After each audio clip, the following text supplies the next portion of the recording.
última hora en La Linterna. Expósito. COPE. Estar informado.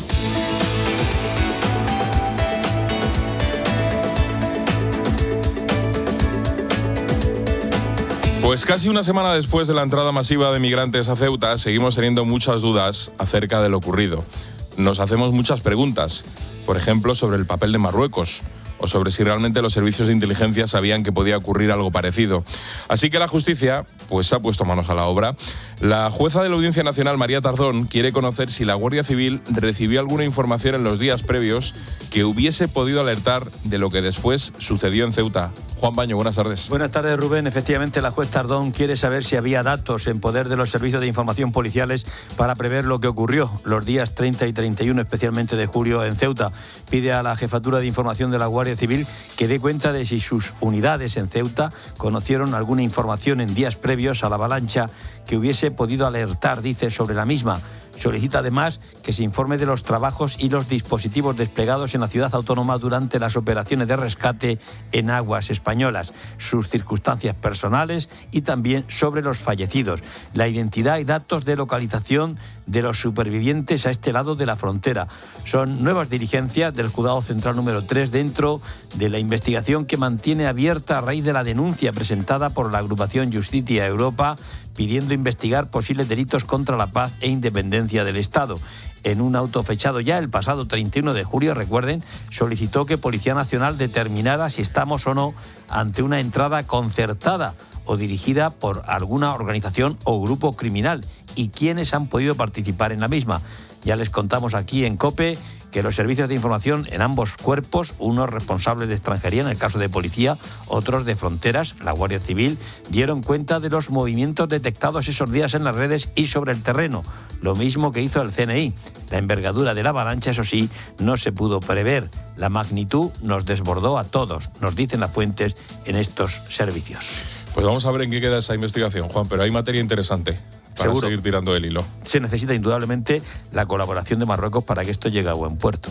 Gracias, Juan. Gracias. Por cierto, la jueza Tardón también ha rechazado las medidas urgentes que solicitaba Vox. Pedían, entre otras cosas, la movilización de la Armada para el control marítimo, un refuerzo del despliegue militar en la frontera o la identificación policial de personas en Ceuta. Así que la magistrada rechaza estas peticiones. En el otro lado de la frontera, 86 personas han sido procesadas por la justicia marroquí en relación con la crisis migratoria.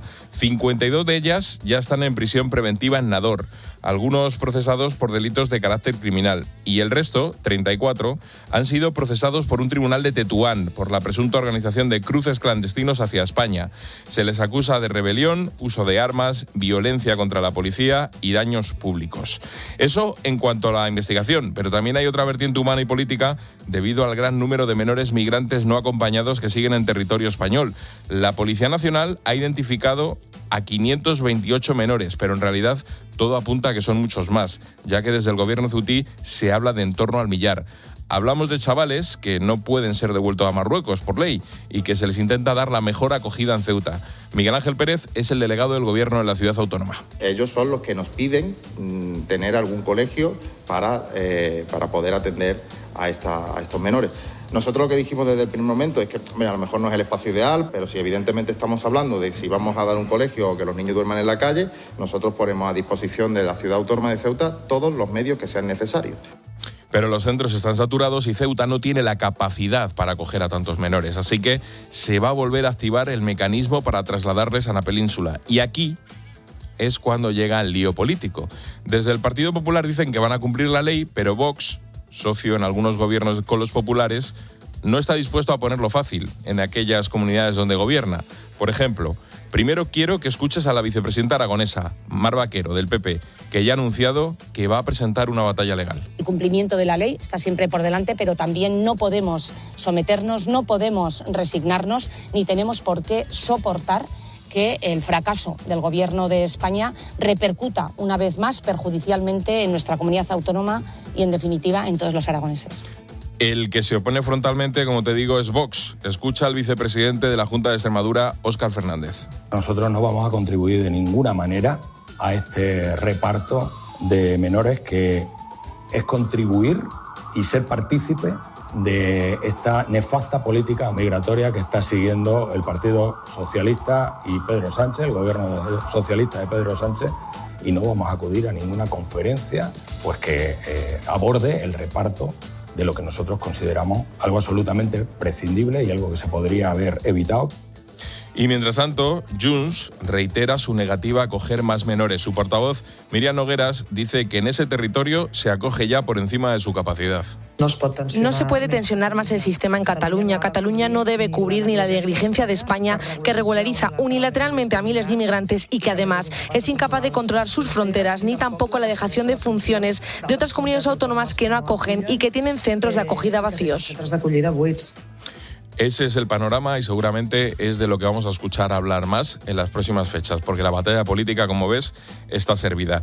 Aparcamos la situación en Ceuta y tenemos que lamentar un nuevo asesinato machista, en este caso en Llanes, en Asturias, donde un guardia civil ha matado a su expareja, que también era agente del Instituto Armado. El individuo, de 49 años y que tenía expedientes abiertos por violencia machista, ha disparado contra la mujer, antes de ser abatido por sus compañeros que intentaban evitar la agresión. Ambos tenían 3 hijos en común.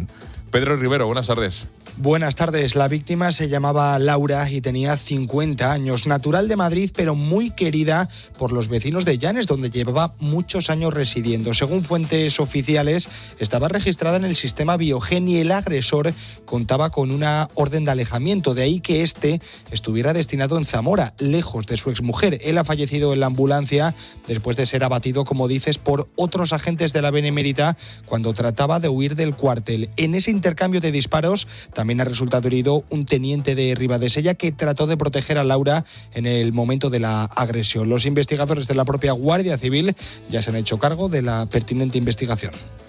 Y del exterior, 3 apuntes. Álvaro García, buenas tardes. ¿Qué tal, Rubén? Buenas tardes. En Ucrania, un ataque nocturno ruso sobre la región de Kiev ha dejado 17 muertos. Y 44 personas han resultado heridas en este ataque masivo. Según Ucrania, Rusia ha utilizado 24 misiles balísticos y 115 drones. Y los objetivos fueron depósitos de empresas civiles, una estación de tren y un centro logístico. Por eso, el presidente ucraniano Volodymyr Zelensky ha vuelto a pedir a sus socios el envío de sistemas de intercepción de misiles. En cambio, desde Moscú denuncian la muerte de unos 30 civiles en estos últimos días. Por eso el presidente ruso Vladimir Putin ha decidido crear un nuevo servicio de defensa de la retaguardia y ha nombrado a un nuevo jefe de la fuerza de drones. En Oriente Próximo, Israel ha vuelto a atacar al Líbano. Su ejército ha bombardeado la localidad libanesa de Mansuri justo una hora después de ordenar la evacuación de la ciudad. Dice Israel que han tenido que actuar por una violación del alto el fuego por parte de Hezbollah.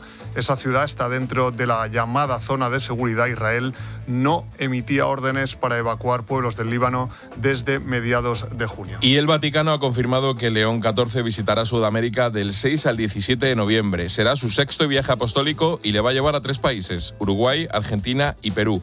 Este último será especialmente significativo para el Papa. Allí pasó cerca de 20 años de su vida, entre su etapa como misionero y posteriormente como obispo. José Melero, buenas tardes. Buenas tardes. 11 días en los que León XIV recorrerá 10 ciudades. La primera parada será Uruguay, un país que no recibe la visita de un papa desde 1988, cuando lo hizo Juan Pablo II. León XIV estará en Montevideo, Paysandú y Florida. El 8 de noviembre llegará a Argentina, cumpliendo el deseo incumplido del Papa Francisco de visitar su país natal. Estuve a punto de ir a Argentina en el año 17. El plan era Chile, Argentina, Uruguay. O sea que estaba el plan para ir. Después no se dio. León XIV pasará por Buenos Aires, Córdoba y Luján y desde Argentina volará a su querida Perú, país donde desarrolló durante años su labor misionera. Estará en Lima, Cuzco, Pucallpa y por supuesto en Chiclayo, diócesis de la que fue obispo. El cariño por su gente lo hizo público minutos después de ser elegido papa. Y se me permiten también una palabra, un saludo a mi querida diócesis de Chiclayo en el Perú, donde un pueblo fiel ha acompañado a su obispo, ha compartido su fe. Será su 6º viaje apostólico. Antes del 24 al 28 de septiembre realizará el 5º con destino a Francia. Y en Telde, Gran Canaria, ha muerto una persona y otras 2 han resultado heridas tras la explosión de un tanque de combustible. Ambos están en estado grave. Las autoridades investigan lo sucedido. Guillermo García. Los hechos han ocurrido cuando pasaban pocos minutos del mediodía en el polígono industrial de Salinetas, en el municipio de Telde, a escasos 20 kilómetros de la capital, Las Palmas de Gran Canaria. Un tanque de combustible de la compañía petrolera DISA explosionaba mientras varios operarios llevaban a cabo labores de mantenimiento y soldadura. Fuentes de Policía Nacional y del Ayuntamiento de Telde han confirmado a la cadena COPE el trágico balance. Un fallecido, un hombre de 47 años y 2 heridos graves que han sido evacuados a diferentes centros hospitalarios, todos ellos trabajadores de esta compañía. Así lo explicaba aquí en la cadena COPE lo sucedido el alcalde de Telde, Juan Antonio Peña. Haciendo un trabajo en vertical en estos depósitos, tareas de soldadura, y algo tuvo que pasar para generar esa explosión y este triste suceso.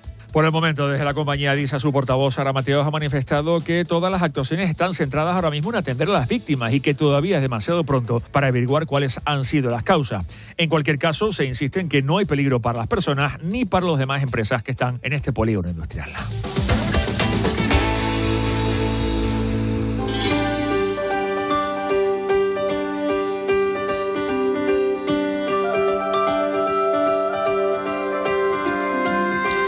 Y a esta hora llega Bea Mesa para ofrecernos un apunte en femenino singular cuando estamos encendiendo la linterna. ¿Qué tal, Bea? Hola, ¿qué tal? Buenas tardes. Porque en las fronteras de Ceuta no solo hay cifras. Hay madres que recorren comisarías, hospitales y caminos buscando a sus hijos. Hay mujeres que esperan durante horas una llamada que confirma que siguen vivos. Las políticas migratorias también son cada vez más restrictivas. Conseguir un visado se ha convertido para muchas familias en un privilegio casi imposible. Cuando se cierran las vías legales y seguras, se abren las rutas del miedo, las del mar, la de la desesperación. Pero ninguna frontera puede justificar el racismo ni la xenofobia. Nadie debería ser señalado por su origen, por el color de su piel, por el lugar donde nació.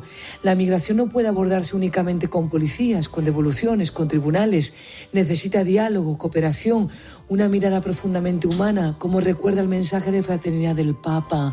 Detrás de cada persona migrante existe una historia, una familia y una dignidad que debe ser protegida. Ceuta y Marruecos están separados por una frontera compleja, pero unidos por siglos de convivencia frente al miedo y al rechazo. Es urgente seguir construyendo puentes, le pese a quien le pese.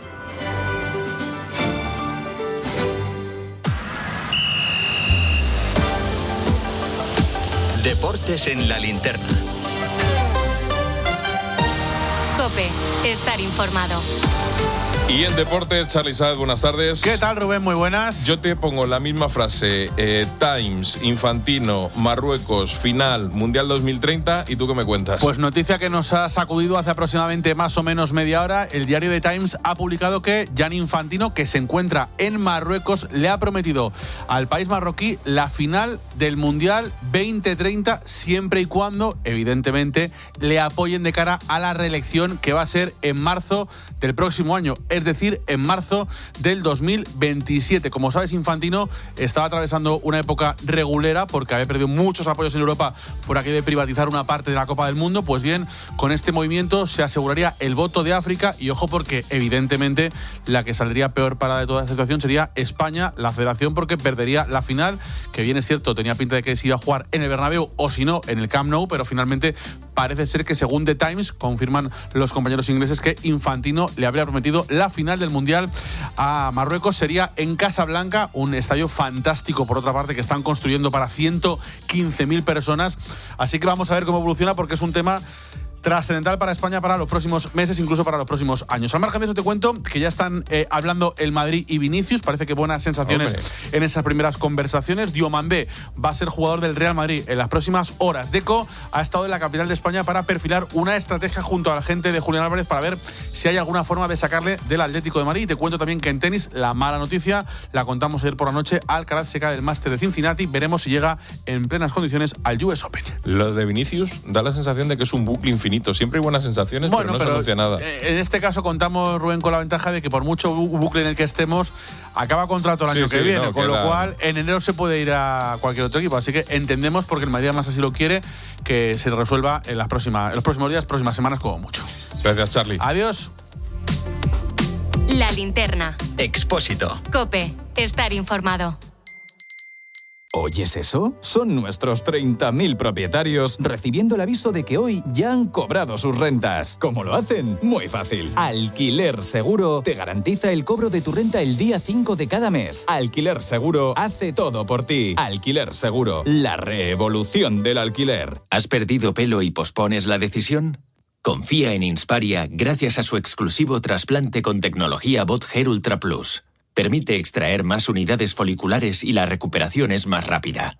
Resultados muy naturales y duraderos con todas las garantías médicas.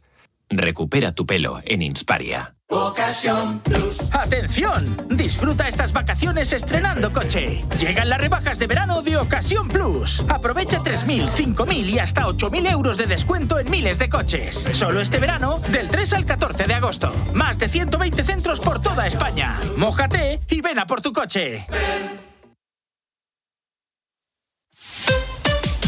Escuchas La Linterna. Y recuerda, la mejor experiencia y el mejor sonido solo los encuentras en cope.es y en la aplicación móvil. Descárgatela.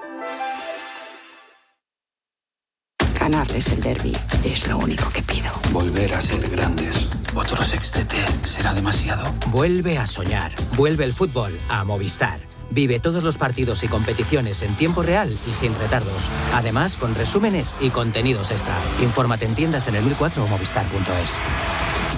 Ana, no pierdas de vista a Visión Plus. Mira, qué bien traído. Lo dices porque Visión Plus nos ayuda a mantener la vista en condiciones normales, ¿no? Claro, gracias a la acción de la luteína, la astaxantina, la vitamina A y el zinc. Ya sabes, si no ves tan bien como antes, Visión Plus. Mundo Natural. Consulta a tu farmacéutico, dietista y en parafarmaciamundonatural.es. ¿Has perdido pelo y pospones la decisión? Confía en Insparia gracias a su exclusivo trasplante con tecnología Bot Hair Ultra Plus. Permite extraer más unidades foliculares y la recuperación es más rápida. Resultados muy naturales y duraderos con todas las garantías médicas. Recupera tu pelo en Insparia. Nunca dejes tirado a otro motero. Cuando eres motero hay muchas leyes no escritas, pero cuando eres mutuero hay una ley que sí está escrita. Y es la siguiente.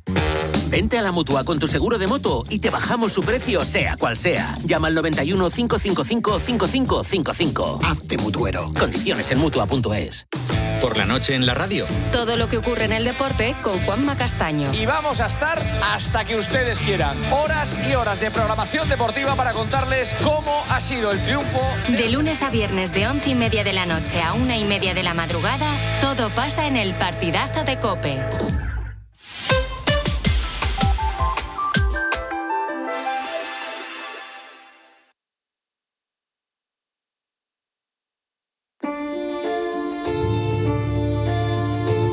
La Linterna. Expósito. COPE. Estar informado.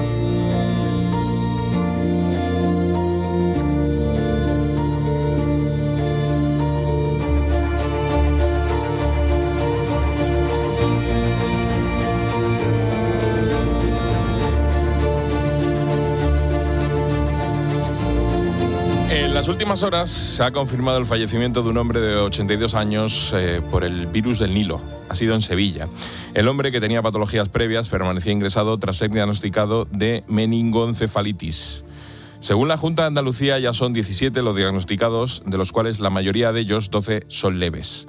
El año 2024, en Sevilla, se alcanzó la cifra más alta con 11 fallecidos y más de un centenar de casos graves. Bueno, para explicar un poco qué es el virus del Nilo, quiero hablar con José Miguel Cisneros, que es médico del Hospital Virgen del Rocío en Sevilla. Doctor, ¿qué tal? Buenas tardes.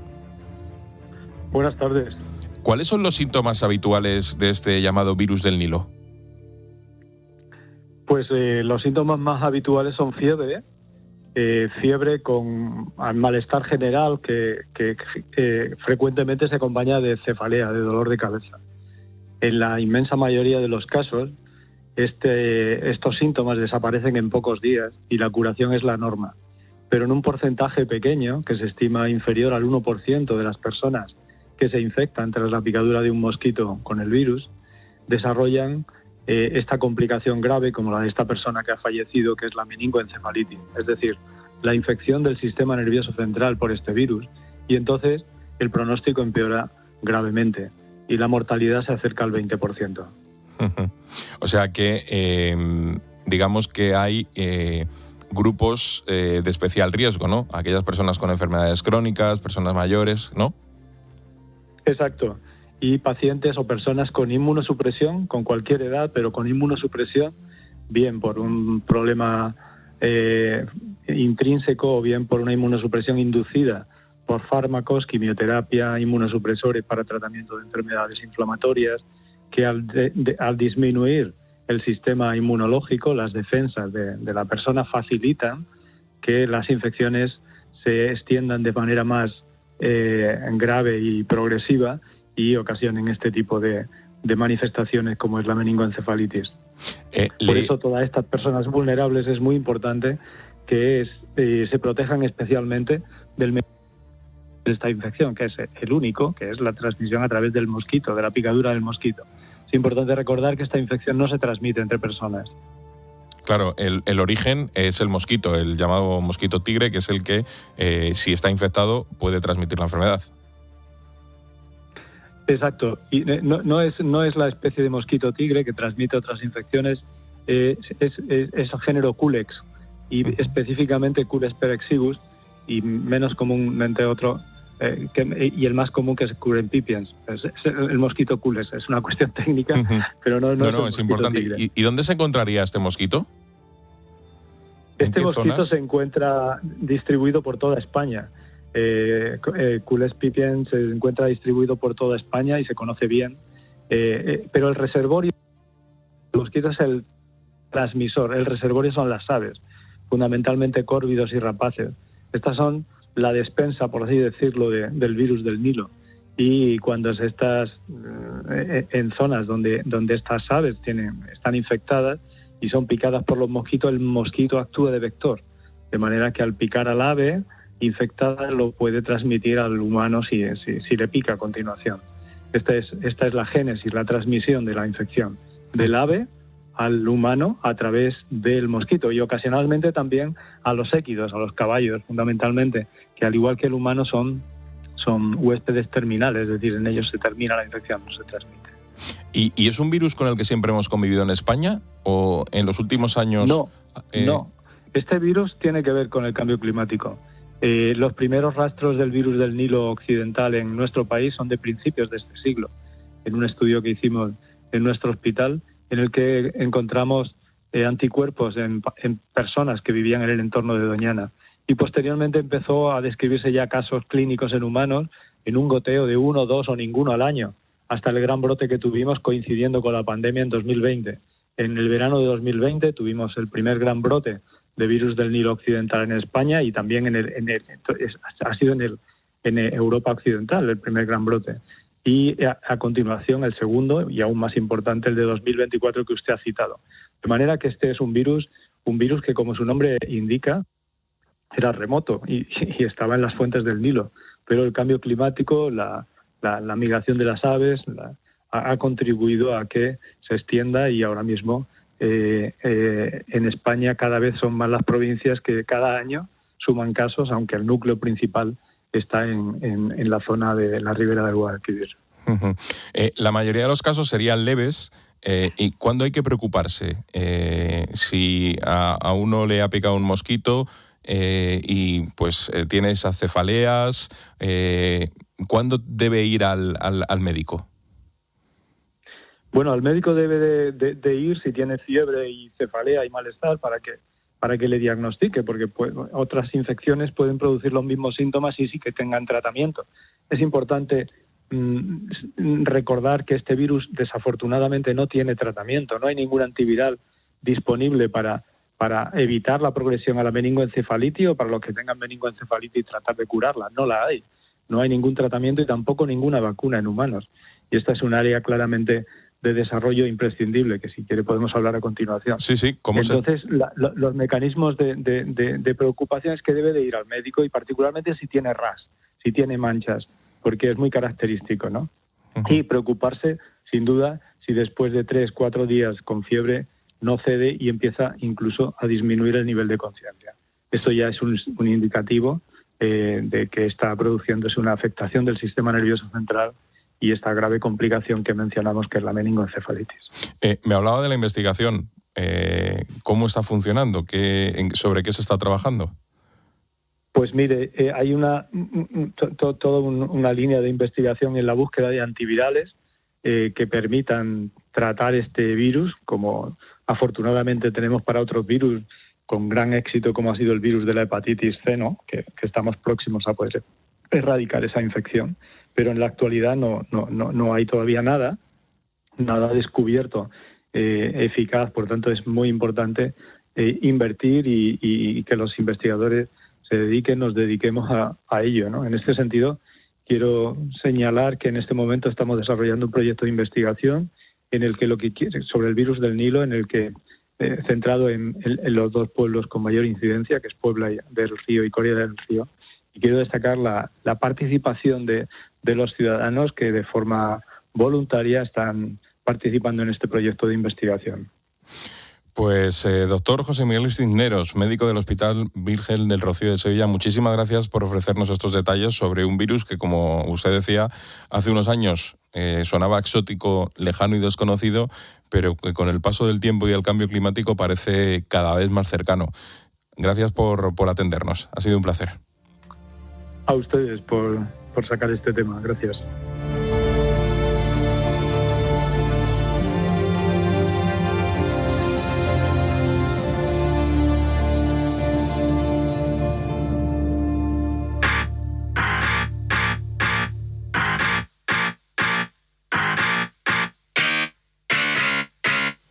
Y Paloma Serrano nos trae un mensaje de Mutua. Hoy en día hay cosas que llaman la atención. Por ejemplo, esta. 9 de cada 10 personas se van a la Mutua. Se quedan en la Mutua. 9 de cada 10. ¿Qué? Bueno, por algo será. Además, te bajan el precio de cualquiera de tus seguros. Llama ahora al 91 555 5555. Condiciones en Mutua.es. Estás escuchando La Linterna de COPE. Y recuerda que si entras en cope.es, también puedes llevar en tu móvil las mejores historias y el mejor análisis con Ángel Expósito. Me preocupa la salud de mi familia. Aunque lo que de verdad me preocupa es que mis vecinos de al lado estén más sanos que nosotros. Es que verles tan sonrosaditos me pone mala. Por eso tengo mi seguro de salud con Becerro y Acebes. Porque además de cuidar de los míos, se aseguran de que ellos estén cada día peor. No sé muy bien cómo lo hacen, pero mira, ahí se les oye toser. La publicidad no necesita llegar a esto para ser eficaz. Basta con que salga en la radio, porque la publicidad en radio se valora como más creíble y cercana. Por eso es más eficaz para tu marca. Hazte inolvidable.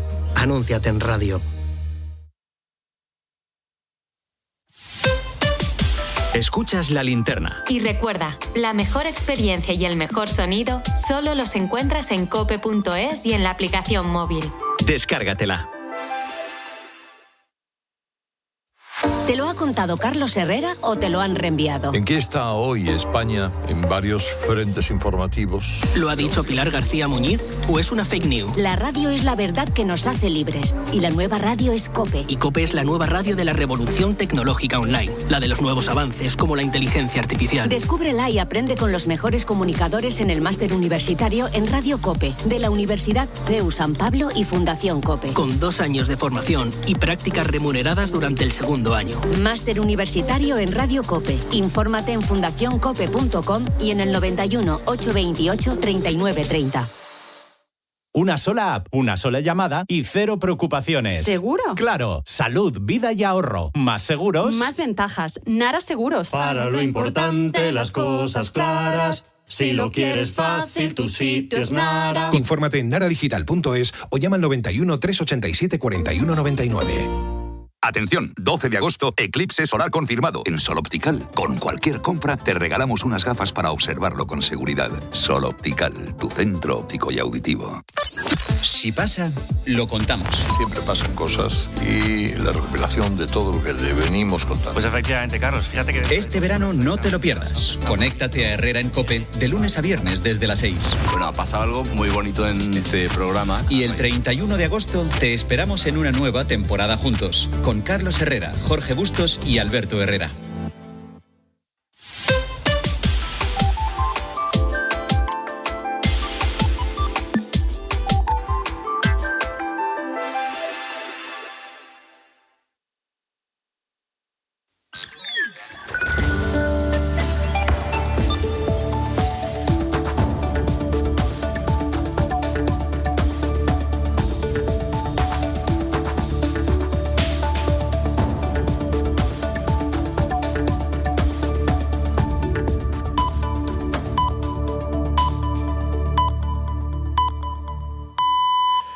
7:30, 6:30 en Canarias.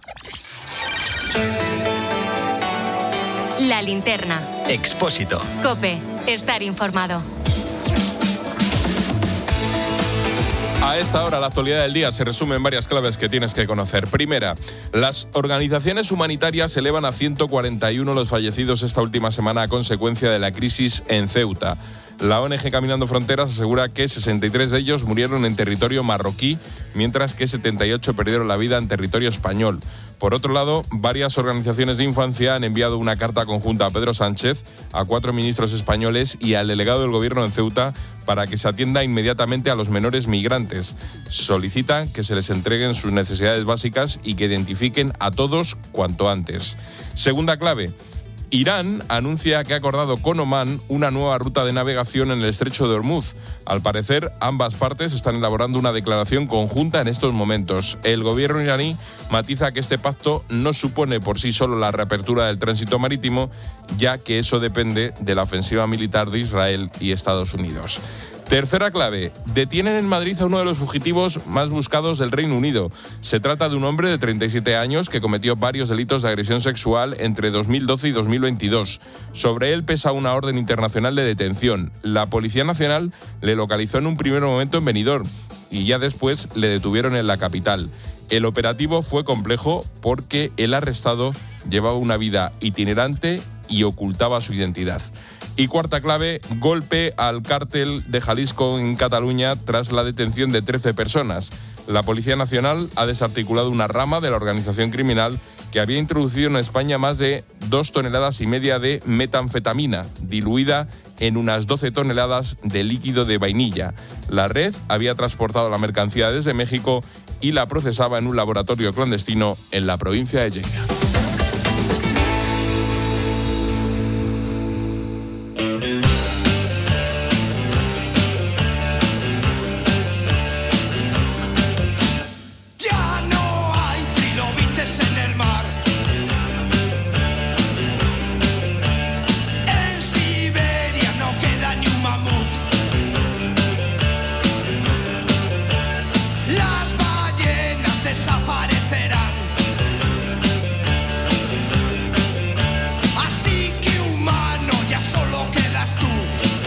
La historia de la humanidad sigue escribiéndose y algunas veces lo hace de una forma inesperada. Y es que un equipo de investigadores de la Universidad Complutense de Madrid y el Museo Nacional de Ciencias Naturales han descubierto en el yacimiento de Ruidera, en Ciudad Real, un fragmento de cráneo de un individuo del género Homo con una antigüedad de al menos 200.000 años. Se trata de un hallazgo excepcional y pionero en este yacimiento que puede aportar nuevas claves sobre quiénes fueron los primeros habitantes de la península ibérica y cómo fue la evolución humana en Europa. El fósil presenta rasgos anatómicos que no encajan del todo con los clásicos de los neandertales, lo que abre nuevas cuestiones sobre la diversidad de las poblaciones humanas que convivieron durante el Pleistoceno medio. Jorge Alcalde es el divulgador científico de COPE. Jorge, ¿qué tal? Buenas tardes. Muy buenas tardes, ¿qué tal? Oye, ¿qué significa este descubrimiento? Bueno, es un descubrimiento que yo creo que, pasado el tiempo, vamos a posiblemente entender su importancia. Los científicos ya lo saben, a los más ajenos a la ciencia a lo mejor nos tardaremos un poco más en descubrirlo, ¿no? Por dos motivos. Primero, porque se ha descubierto un resto fósil de género Homo en una zona del planeta donde no abundan, ¿eh? El sur de Europa no es muy habitual, de hecho tiene ciertos rasgos de excepcionalidad. Un hallazgo de estas características en esta parte de la península ibérica.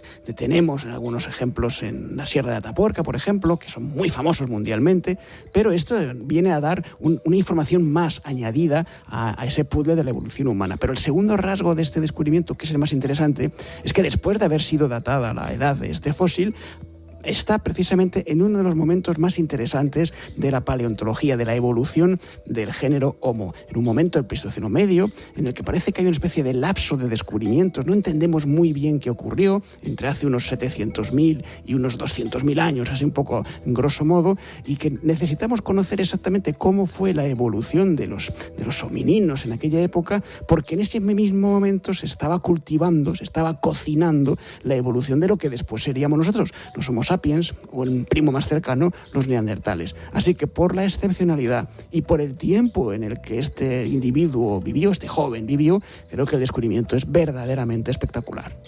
Pues vamos con el invitado, Jorge. Carlos Palancar es investigador del Museo Nacional de Ciencias Naturales. Carlos, ¿qué tal? Buenas tardes. Hola, buenas tardes, ¿qué tal? ¿Qué hace excepcional este descubrimiento? Lo que nos ha contado Jorge y cómo lo interpretáis vosotros. Sí, bueno, Jorge lo ha explicado muy bien, la verdad. Es muy interesante pues, por dos motivos principalmente, porque el hecho de que haya fósiles humanos de esta cronología ya de por sí es noticia, porque pues no hay tantos yacimientos paleoantropológicos de esta antigüedad y muchísimo menos en la submeseta sur, que históricamente pues ha estado bastante vacía de registro fósil. Y además no solamente es la suerte de haber dado con un fósil humano, sino que además lo que nos cuenta este fósil es algo curioso, y es que pues hemos podido analizar tanto el grosor como el ángulo de este parietal, y ambas medidas nos indican que probablemente habría sido de un individuo un poco más arcaico de lo que cabría esperar. Claro, Carlos, esto posiblemente es lo que más sorprenda a los expertos, porque los que somos profanos solemos pensar, casi estamos un poco demasiado influidos por aquella serie que vimos de pequeñitos, ¿no? De Érase una vez el hombre, que la evolución es lineal, ¿no? Que salía, bueno, de los anfibios a los monos bajaban del árbol y luego íbamos evolucionando en una línea hasta llegar al Homo sapiens. Pero claro, que conviviesen en el mismo tiempo seres, especies, individuos, con rasgos muy modernos, ya casi neandertales, con otros más antiguos, más arcaicos como el vuestro, significa que había una diversidad enorme que hasta ahora había pasado inadvertida, ¿no? Claro, no solamente es que este proceso de evolución no sea lineal, que eso ya lo sabemos hace tiempo, sino que efectivamente, bueno, no solamente que pudieran convivir, sino que pues nosotros estamos encontrando en cronologías más recientes, o sea, más modernas, fósiles con una morfología o unas características un poco más arcaicas de lo que se encuentra en la cima de los huesos, que tiene una cronología más antigua, anterior. Y estos de la cima de los huesos pues ya son prácticamente neandertales, se les considera pre-neandertales, y nosotros pues todavía no podemos hablar de especies porque aquí estamos presentando únicamente un fragmento de parietal, entonces pues tampoco no hemos querido decir a qué especie podría pertenecer, ya lo diremos más adelante con más análisis, pero sí que podemos estar seguros de que habría poblaciones un poco más arcaicas de lo que cabría esperar. O sea, que por lo que dices, siguiendo la teoría de la evolución, ese fósil no debería estar ahí en ese momento. O sea, es un descubrimiento... Bueno, sí, no siguiendo la teoría de la evolución, sino si tuviéramos en mente esa evolución lineal y en el que una especie da lugar a la siguiente, pues eso es lo que rompe esto, o sea, rompemos un poco este esquema, pero bueno, es algo que ya se sabía. Lo que es más curioso es que pues podría pertenecer a lo mejor a una población un poco más relicta que se hubiera quedado en el sur peninsular. Carlos, has dejado ahí como casi inadvertidamente un comentario que me parece que tenemos que tirar del hilo, porque dices que posiblemente con más análisis, con más estudios podáis definir quizá a qué especie pertenecía. ¿Tenéis la sospecha, aunque esto con mucha prudencia, en ciencia hay que ser muy prudente, de que estamos ante una especie desconocida, diferenciada? No sería una especie desconocida. Durante mucho tiempo en evolución humana, cada vez prácticamente que se encontraba un fósil se le intentaba atribuir una especie nueva, pero en nuestro caso, pues más que nada por la ubicación y la cronología del yacimiento, tendríamos que hablar o de preneandertales como los de la cima de los huesos, o el término Homo heidelbergensis, que bueno, es un poco controvertido porque hay quien piensa que sería una especie ancestral tanto de neandertales como de humanos modernos.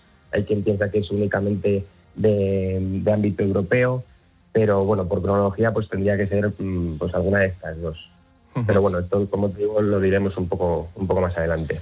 Carlos, háblanos de este yacimiento de Ruidera. Dices que no es habitual encontrar este tipo de fósiles en la submeseta sur. ¿Cómo es este yacimiento que habéis encontrado? ¿En qué estáis trabajando? Pues mira, la historia de este yacimiento es bastante peculiar, porque llevaba ahí prácticamente al descubierto muchos años. pero había pasado desapercibido totalmente. En los años 60 se hizo una carretera en una urbanización del pueblo de Ruidera, y al hacerla pues usaron dinamita y reventaron literalmente el yacimiento. Por aquella época no existía la ley de patrimonio y no había ningún arqueólogo ni arqueóloga presente, y los trabajadores pues veían que salían fósiles, pero los apartaban y seguían trabajando. Y se quedaron en una especie de talud, en una finca, donde 50 años después, o sea, en los 2000, Antonio Ruiz, el guarda de la finca, nos vio, los recogió y se los entregó a un profesor de la Universidad Complutense de Madrid, y 10 años más tarde, en 2018-2019, pues llegó a nuestros oídos porque estábamos excavando por la zona, en la Cueva de los Toriles, en Carrizosa, y nos pasamos por allí a ver el sitio, y directamente ese día pudimos recuperar en superficie más de 50 fósiles de fauna. Los datamos, vimos que eran antiguos, y además había una escápula de un herbívoro que tenía una marca de corte, por lo que pues sabíamos que había actividad humana. Entonces pues vimos que podía ser interesante y pedimos los permisos, y en 2023 pues nos pusimos a excavar. Interesantísimo. Yo no sé qué queda todavía por descubrir, si las temporadas de excavaciones van a continuar en esa zona, si tenemos la esperanza de que haya todavía más, no sé si restos fósiles, si industria lítica, si alguna otra forma de pistas que puedan seguir haciendo que el conocimiento que tenéis de ese individuo y de su entorno vaya creciendo. Sí, vamos a volver este año, volvemos en octubre allí a excavar.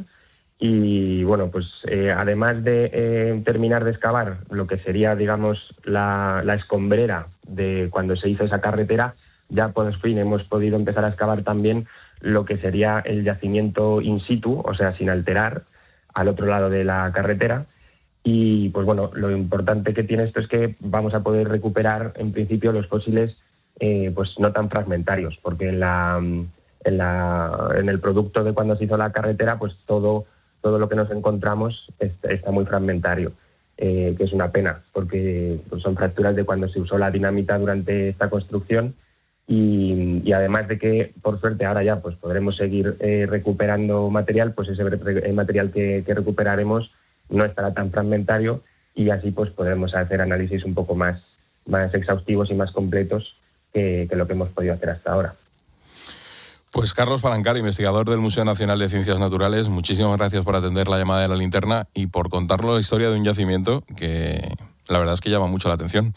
Y a ver qué seguís encontrando, a ver si hablamos pronto y nos comentáis los resultados de vuestros últimos estudios. Ojalá, estaré encantado de volver. Muchas gracias a vosotros. Gracias, Carlos. Jorge, qué curiosa la historia del yacimiento.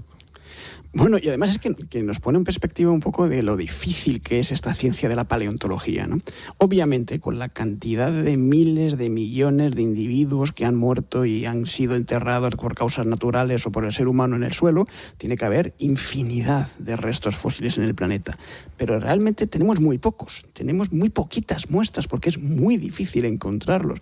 Y solo a veces, cuando ocurren cuestiones azarosas como estas, ¿no? Pues la creación de una infraestructura como una carretera o unos excursionistas que penetran en una cueva y se encuentran un resto que se lo llevan un científico, es cuando empezamos a tirar del hilo y descubrir algo del material que puede ser interesante. Pero realmente la paleontología juega con la desventaja de que el registro fósil, aunque salen muchas noticias y las contamos aquí muchas veces en el programa, es verdaderamente minúsculo. Tenemos un porcentaje muy chiquitito de toda la información que debe de haber bajo nuestros pies. Y tú fíjate también, el guarda que llama y dice, oye, aquí hay unas cosas, yo creo que os interesa.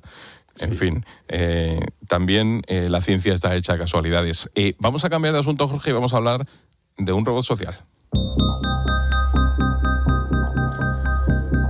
En España hay más de 100.000 alumnos que presentan un trastorno del espectro autista, y esto representa más del 30% del alumnado que tiene necesidades educativas especiales.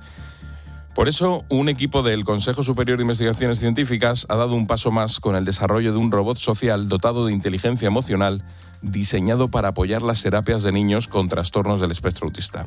Se trata de un dispositivo capaz de interpretar la interacción con cada menor, adaptar su comportamiento, expresar emociones y colaborar con los terapeutas para favorecer la comunicación, el aprendizaje y el bienestar emocional de los niños. Es un proyecto pionero que el pasado mes de junio comenzó sus pruebas en Madrid y que abre nuevas posibilidades para la robótica asistencial.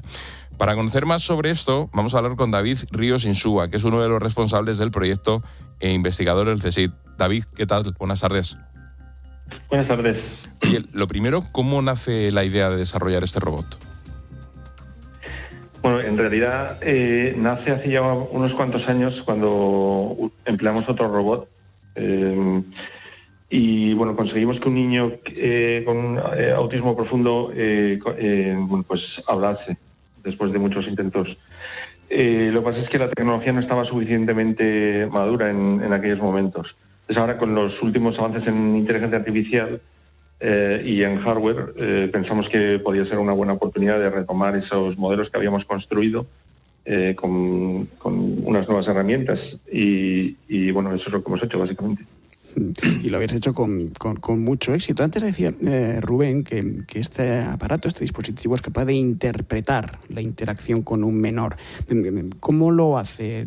¿A través de la interpretación de sus gestos, de sus sonidos, de sus movimientos, de su voz? No sé qué. ¿Cuáles son las herramientas que utiliza para ser capaz de interpretar el estado emocional de ese niño?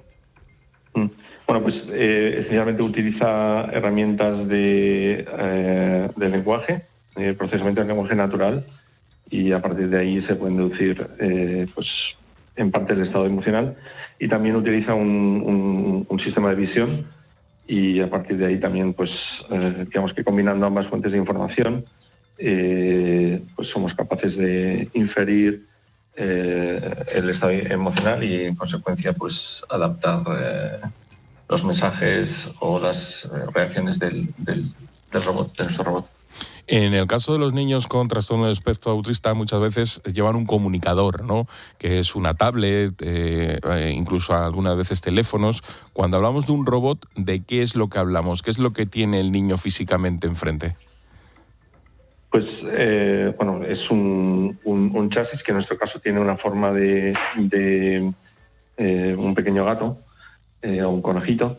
Y ese chasis lleva dentro pues un ordenador, ¿vale? Un SBC que se llama, lleva cámara, lleva un sistema de audio y bueno pues procesa y digamos que todo eso le permite procesar toda la información que recibe, tanto del terapeuta como del niño. No es invasivo para el niño, ¿no? No, porque no se graba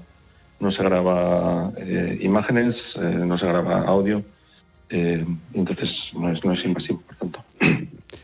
¿Cómo han sido, David, las primeras pruebas? ¿Qué resultados podéis comunicar? ¿Qué experiencias o qué ejemplos más espectaculares habéis podido lograr en este tiempo que tenéis desde que estáis probando este robot? Sí, bueno, hemos hecho un ensayo con un gabinete de psicólogos para autismo, que se llama Deletrea, durante junio.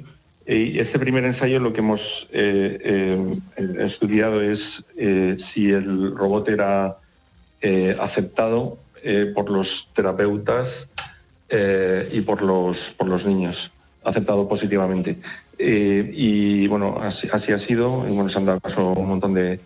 lo hemos hecho con 20 niños, con distintos grados de autismo y bueno, pues lo que hemos visto es que es puede ser una herramienta que puede acompañar al terapeuta para hacer más atractivo, pues más divertido, más entretenido los ejercicios que hacen para pues eso, mejorar las capacidades emocionales de los niños o mejorar sus capacidad verbal, etcétera, etcétera.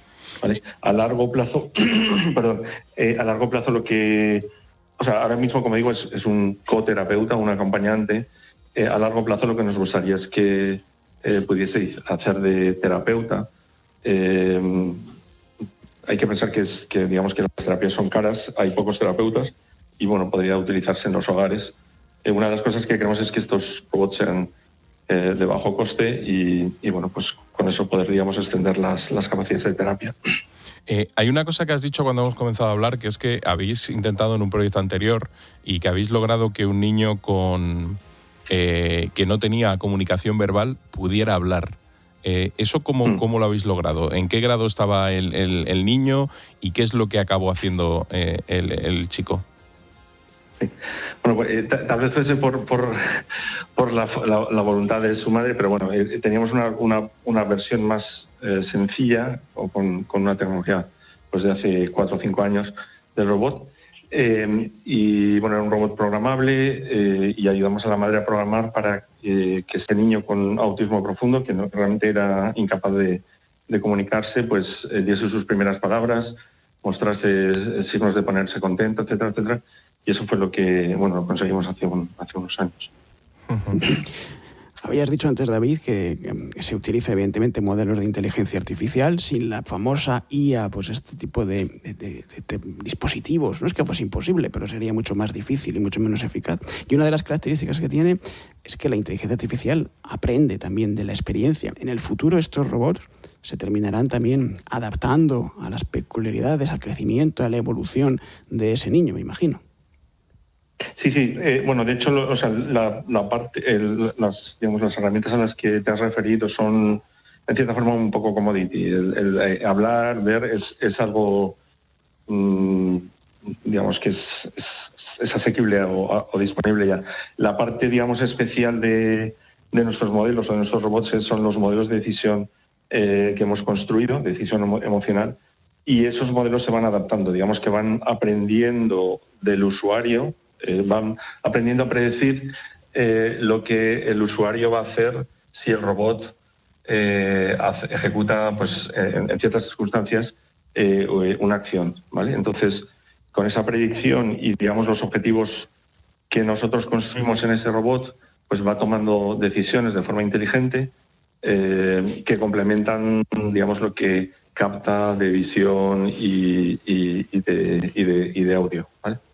Digamos que es la peculiaridad, o sea, que va tomando decisiones de forma adaptativa, va aprendiendo, va prediciendo y en consecuencia pues toma pues las mejores decisiones en cada momento. Pues David Ríos Insúa, responsable de el proyecto de este robot que permite a los niños con trastorno del espectro autista poder comunicarse, e investigador del CSIC. Muchísimas gracias por atendernos. Gracias, David.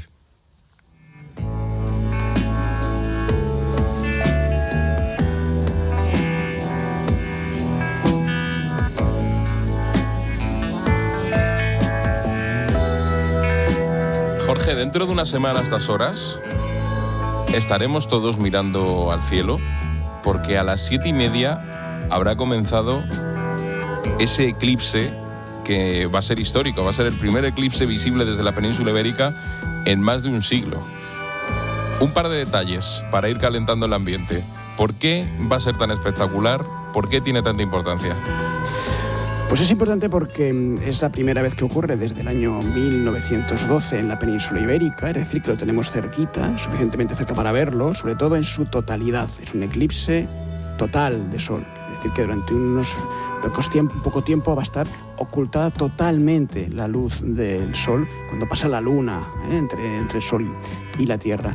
Y eso va a producirse en una franja que va desde La Coruña hasta Mallorca, más o menos en diagonal, y en el resto de España pues se va a poder ver también, no en su totalidad, pero hasta con un 90 y pico % de ocultación del sol. Esto no ha ocurrido en el último siglo en la península ibérica y volverá a ocurrir el año que viene porque estamos ante 3 años consecutivos en los que el azar ha querido que haya en España, en la península y en alguna de las islas, 3 eclipses consecutivos, así que dentro de un año, el 2 de agosto, tendremos otro, y en enero de 2028 otro, en este caso no total. Así que estamos de suerte en la península ibérica y en otras partes de España, porque vamos a ver un fenómeno astronómico único. Como digo, ya hablaremos, pero un par de recomendaciones básicas. Bueno, ya sabes, las gafas con las que se puede ver un eclipse solo son unas, las que están homologadas. Voy a decir la homologación para que todo el mundo lo tenga en cuenta. La homologación ISO 123122 por la Comunidad Europea, con la CE. Si no tenemos esas gafas compradas en un local de prestigio, de solvencia, es mejor no mirar al sol, porque las consecuencias pueden ser perniciosas para nuestra retina, ¿eh? Y además ten en cuenta que la retina no siente el dolor, con lo cual nos puede estar haciendo daño el sol, nos puede estar quemando la retina y ni nos damos cuenta. Repito, gafas homologadas y mucho cuidado con mirar al sol directamente. La ventana va a ser entre las 7:30 y las 8:32. Poco a poco iremos viendo cómo se va produciendo ese eclipse, que sigue una franja, como tú dices, La Coruña, Oviedo, León, Bilbao, Zaragoza, Valencia, Palma. En todos estos sitios se va a poder ver, en algunos de ellos de manera parcial, pero en otros de manera total.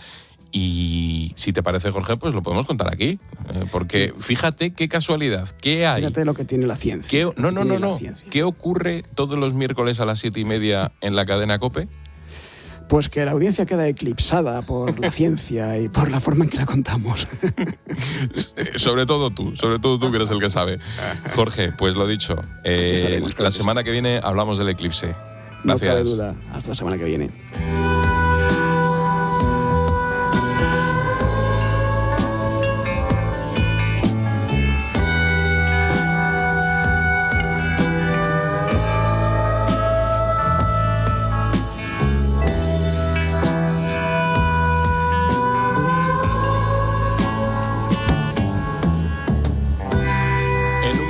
Actualizamos la información, te contamos lo último sobre Ceuta y también hablaremos de Infantino. Está publicando el Times que parece ser que a cambio de que le voten para ser reelegido como presidente de la FIFA, habría prometido a Marruecos la final del año 2030.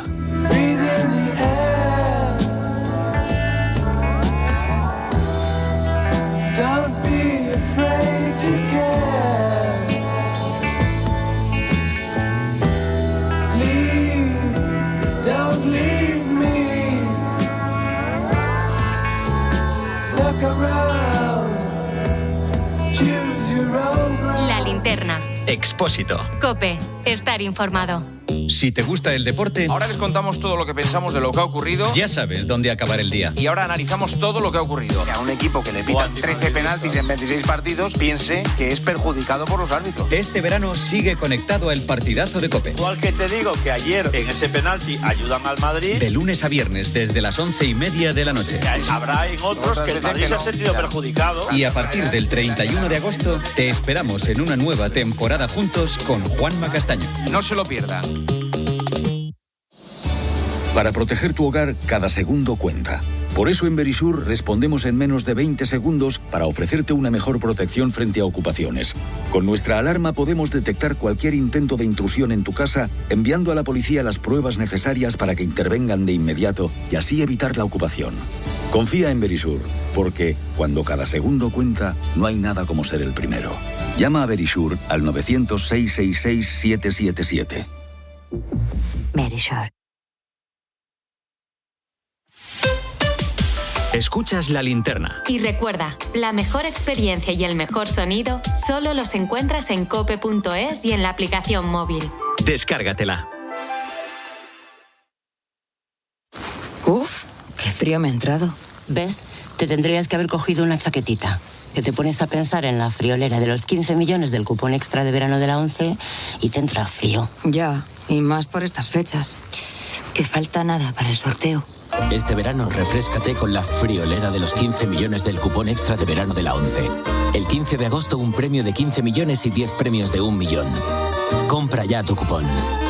11. Bien jugado. Juega responsablemente y solo si eres mayor de edad. Vale, como empresa tengo que cumplir la nueva normativa de envases y para eso están los scrap. Me hago un Excel, los comparo, leo la letra pequeña, llamo a mi gestor de residuos, pido una reunión. Tranquila, yo entré en genci.es, hice clic, clic, clic y ya estoy cumpliendo la ley. Y sin cambiar mi operativa ni la de mis clientes. ¿Así sin más? Claro, Genci se encarga de todo. Hazlo fácil, hazlo Genci y hazlo ya. Querido oyente, ¿has perdido algún ser querido? En Martínez La Fuente Abogados te ayudamos a tramitar la herencia. ¿Problemas entre los herederos? En Martínez La Fuente Abogados mediamos para resolverlos. Infórmate en el 646-690-032 o en martinezlafuenteabogados.com. Especialistas en herencias. Hay muchas formas de empezar el día. Hay 2 claves, 3, 4 quizá, pero 2 claves fundamentales. Pero solo una para empezar bien informado. Y en este momento nos vamos justamente a ese punto. Jorge, buenos días. Este verano sigue conectado a Herrera en COPE, de lunes a viernes, desde las 6. Y el 31 de agosto, nueva temporada juntos, con Carlos Herrera, Jorge Bustos y Alberto Herrera.